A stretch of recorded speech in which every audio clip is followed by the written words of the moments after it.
Hey guys, this is Alexa Kebalo, Hughes, and welcome to another episode of Next Level Lifestyles, where we feature various locations, realtors, and lifestyles worldwide. And today I have none other than Jordan Pyle, who is real estate agent, advisor, and owner of Pyle Residential, brokered by eXp Realty. Welcome, Jordan. Thank you. Thanks for having me on. I'm excited to be here and to chat with you today. Oh my gosh, my pleasure. Thank you so much for taking time out of your busy schedule. So guys, before we get into it, I want to share a little bit more about Jordan. So Jordan's actually practicing in the downtown Chicago area. And he has a real estate team that's focused on representing sellers, investors, and buyers throughout the city of Chicago. Pyle Residential's mission is to build community and foster possibility through real estate. I absolutely love that. After growing up in Fort Wayne, Indiana, and graduating from Indiana University in 2013, Jordan moved to Chicago and immediately got his real estate license. Jordan describes his career as a series of failing forward. Oh my God, I feel like I'm like reading my own bio right now. And now 8 years in as a full-time realtor, he's passionate about providing exceptional customer service, growing and scaling his team, marketing and branding through online and social media, collaborating and growing with other realtors nationwide, and giving back to the communities he serves. Jordan has consistently been a top producer since 2018, and in 2020, Jordan was selected as Realtor Magazine's 30 Under 30 in the nation by the National Association of Realtors. Jordan has been heavily involved with the Chicago Association of Realtors, Young Professionals, serving as the local chair in 2020 and moving on to the National Association of Realtors YPN Advisory Board in 2022 and also for 2021 as well. Through these leadership involvements, Jordan has built a robust agent referral network nationwide, and over 1/3 of his business comes from referrals between some of the best real estate agents throughout the country. In Jordan's spare time, he enjoys running, biking, and swimming in Lake Michigan, traveling, as well as spending time with friends and visiting with family at his parents' lake house in Michigan. A true believer that anything is possible, Jordan is on a mission to build a big business and, more importantly, a massive life for himself and others. And with that, welcome to the show, Jordan. Those bios are always so cringeworthy, but I appreciate you highlighting that. And yeah, it's been a fun journey so far. So only up from here. Listen, all I got to say is I really thought I was reading my own bio because right after I graduated, I also got into business. And I also, one of my biggest mottos is failing forward. So listen, you got me. I'm like, I feel so connected to you. And I know we chatted a little bit before we got on here. You know, we're both Realtor Magazine's 30 Under 30, and we just both take pride in what we do. And I'm just so grateful to have you on the show. Yeah, it was awesome. We just met each other in Dallas for the 30 Under 30 event. So I definitely could feel the like energies, and yeah, we definitely share some things in common for sure. I love it. So Jordan, let's talk about kind of like a little bit more of your story, like where you grew up, what that location and lifestyle was like, and then kind of what brought you to Chicago. And geez, you know, that's a whole nother lifestyle and location. Yeah, I feel like I've lived 3 lifetimes in one here with being in real estate for 8 years. So it's hard to go back to the roots of it all. But yeah, so I'm from Fort Wayne, Indiana, so Midwestern. Didn't leave the Midwest, but got out of a smaller city to the big city, which is Chicago here. My team, we focus downtown, as you mentioned. But before that, you know, I just always grew up being, you know, very entrepreneurial, always liked marketing, you know, advertising. My grandpa was a huge advertising guy, so I kind of was helping him with the different initiatives and projects he had growing up. And I think that's what really attracted me, which is weird because it's a kind of a come around into real estate. But I was able to use the skill sets and kind of the passions and some of the experiences that I had growing up, you know, observing him and some of the interactions and experiences I had in college, and then being able to find an industry, or more so what I like to refer to as more of just a platform, which is real estate, in order to go and really truly feel that I can make an impact. So moved to Chicago after graduating from college. That first summer here, just kind of moved here to figure it out, and met my realtor. And that was really what kind of was the spark that got me interested, because I was in the market for a job. 22 years old. I have a baby face today at 31. You can only imagine me trying to figure out life and business back then. But I was like, hey, what do you do? Like, you just drive people around, show them awesome places, and then you get paid? And he's like, yeah, like I'm a real estate agent. Right now I'm doing rentals, but I want to do sales. And long story short, he took me under his wing. I went and got my license, you know, in the first 3 months of being here. And now we're 8 years, 2021 will be 8 years in the business. And definitely have, like I said, failed forward. And it's exciting to think about, the future of where we're going with it. Awesome. Like Chicago is so beautiful, but for someone that hasn't been there, kind of paint a picture of Chicago. Well, yeah. So a lot of people don't know, but Chicago is the third biggest metropolitan. Sorry, I have motorcycles driving by. I'm downtown in the city. So that's part of it, is there's a lot of traffic, a lot of sounds. I am downtown in the city center in Called River North. So yeah, I mean, the great thing about Chicago being the third largest metropolitan city in the country is it's incredibly diverse. There's actually 77 different neighborhoods, like little pockets of neighborhoods around the city.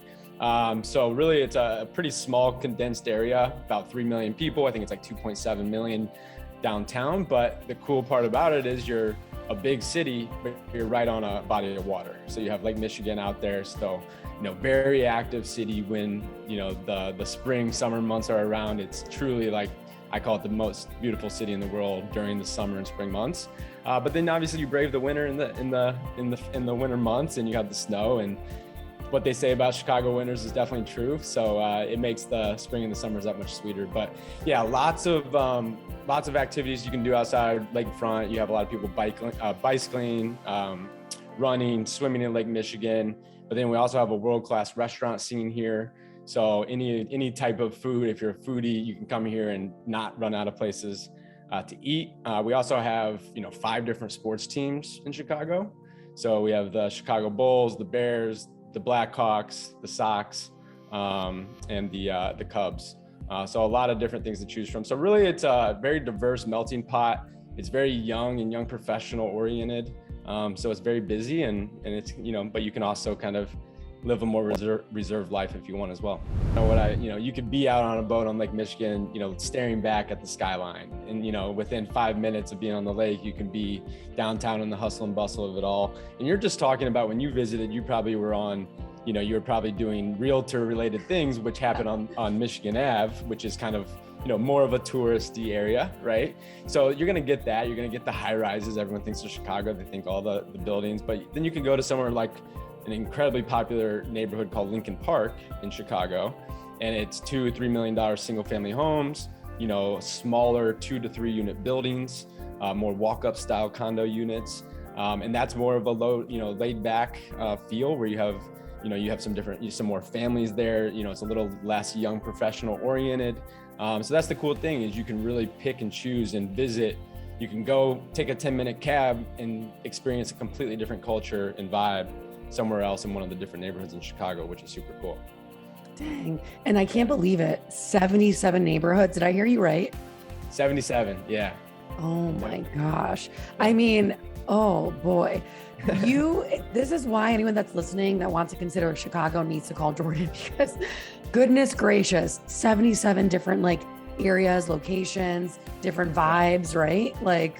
When if you're looking at a map, it all looks like Chicago. However, as I mentioned, there's different property types in each neighborhood, different attractions, different lifestyles, different price points. So it is very important that, and another difference, which I hear people group them together all the time, is when they think about Chicago, they think about the entire Chicagoland area, which is, the downtown city market, and then also, 20, 30 miles outwards. And that's completely different too, because that is more suburban. You have more of the detached single family homes and the subdivisions. And those are only 20, 30-minute drive from the city. If you have traffic, it might be an hour, hour and a half. But you have all of that within the vicinity of, an hour drive. So you can kind of pick and choose what works for you. What has been the impact of COVID on Chicago? What are the trends you're seeing? What movement are you seeing?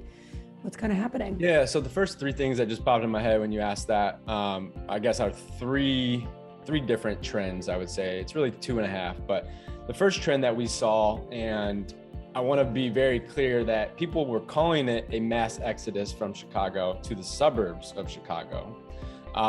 And we did see more people basically selling their places downtown, because again, you're in either a high rise or in a higher density area.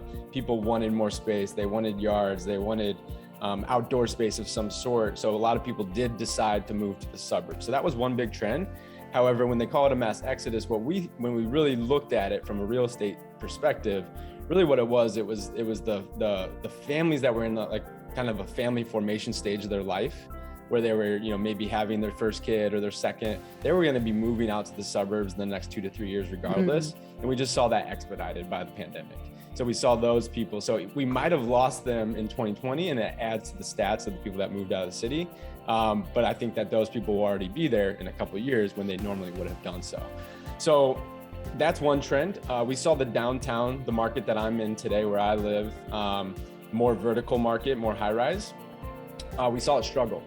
Again, because people couldn't use their amenities. They're paying high assessments in these, condos. Let's call it $500, $600, $700 a month for, the pool and the gym and all these different amenities that these buildings offer. But they couldn't use them during the pandemic, right? So they're paying all this extra money to live in a place that they can't use. And they're in a place where normally it's a little bit smaller footprint because you're downtown. You might not have the outdoor space. You might not have the second work from home space in your condo down here. So we started seeing a shift of people from I'm going to call it the downtown city market to just slightly more north and more west. So people were then opting to sell, let's say, their 2-bedroom condo in a 40-floor building, and they would move into a 3-unit building where there's 3 separate condo owners and they have more space and they only have 2 other neighbors, right? So we saw a lot of people just pivoting from one neighborhood in Chicago to a neighborhood that is a little bit more suitable for their new lifestyle that they were living due to the pandemic. How do you even begin to guide someone on what their options are and kind of, help them figure it out? Yeah, well, there's different people, and I do, as my bio mentioned, I do have a lot of clients that move to Chicago. It's a very transient city. I also have a lot of clients that move out of Chicago. But what I've found is that I'd like to dive into, I think there's 2 reasons people buy property. Most people, this is my opinion, buy from an emotional standpoint because they want to buy a place that suits their desired lifestyle. Other people, they buy from a financial or a strict investment standpoint where they want the numbers to make sense. I find that I want to distinguish between one or the other first. So when they're moving to Chicago, I'm trying to dive into, hey, where are you at today? Where are you looking to go? Realistically, do you plan on being here for 2, 3, even more, 3 to 5 years is preferred if you're actually going to buy a place, right? So first off, we're establishing how they want to buy and if they should buy. And then based on that, we start talking about numbers, and then the numbers combined with the desired lifestyle they want to live typically will push us into a category of 5 or 6 different neighborhoods. So I like to just kind of, start big picture about what they want, how they want to live, what they want to spend their free time doing outside of work.